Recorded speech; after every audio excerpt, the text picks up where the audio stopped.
اور کسی شخص میں طاقت نہیں کہ اللہ کے حکم کے بغیر مر جائے. اس نے موت کا وقت مقرر کر کے لکھ رکھا ہے، اور جو شخص دنیا میں اپنے اعمال کا بدلہ چاہے اس کو ہم یہیں بدلہ دے دیں گے، اور جو آخرت میں طالب ثواب ہو اس کو وہاں اجر عطا کریں گے، اور ہم شکر گزاروں کو عنقریب بہت اچھا صلہ دیں گے.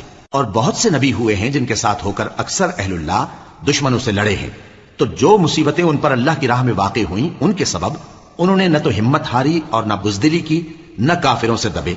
اور اللہ استقلال رکھنے والوں کو دوست رکھتا ہے.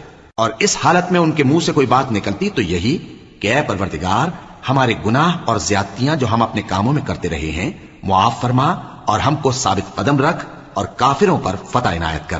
تو اللہ نے ان کو دنیا میں بھی بدلہ دیا اور آخرت میں بھی بہت اچھا بدلہ دے گا، اور اللہ نیکوکاروں کو دوست رکھتا ہے. مومنو، اگر تم کافروں کا کہا مان لوگے تو وہ تم کو الٹے پاؤں پھیر کر مرتد کر دیں گے.